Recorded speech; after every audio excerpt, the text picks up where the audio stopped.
We got interested in risk adjustment when we ran up against a problem. In doing the atlas, we were looking at differences in medical spending and medical utilization across the country. We noticed that once we risk adjusted using the standard methods, which are based on the number of diagnoses that are recorded in claims data or large administrative data, once we did this adjustment, these differences became paradoxical. We traced this back to flaws in the actual process of doing risk adjustment. So we ended up with a strategy essentially of looking at the fundamental issues involved in risk adjustment. And here the problem is that the number of diagnoses that are recorded in the claims data or in these large administrative data is associated with how many visits people make to doctors. So we began to see what we ultimately labeled an observational intensity bias. So regions that had lots of visits, had lots of medical bills with lots of diagnoses because the insurance companies require a diagnosis for every time you bill it. So it turned out that naturally the regions that had more visits would have more diagnoses.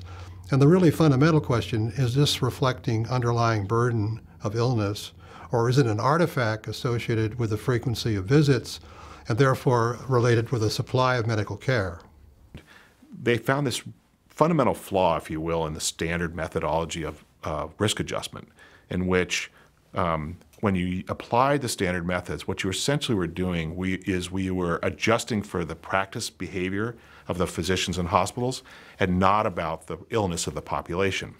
And so that led us to ask the question, because we still are concerned about illness adjustment for a variety of equity, distribution of finances and equity, as well as outcomes assessment.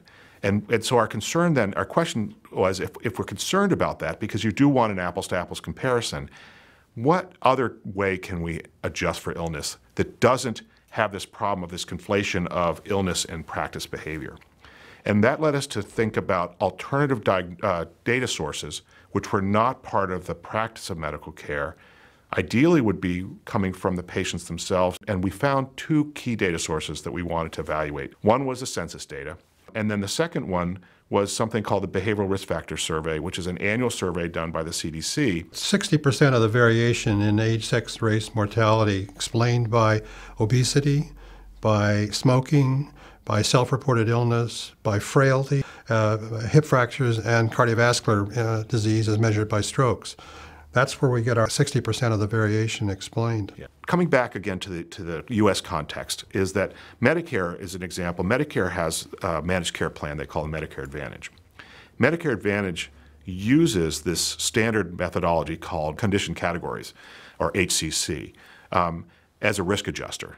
This risk adjuster relies on the diagnoses that are in the bills that doctors and hospitals create, which are completely biased through this observational intensity. The implications of that bias actually are very interesting. Essentially what it does is it shifts dramatic amounts of funding from low-cost, high-quality regions to high-cost regions because of their apparently ill population.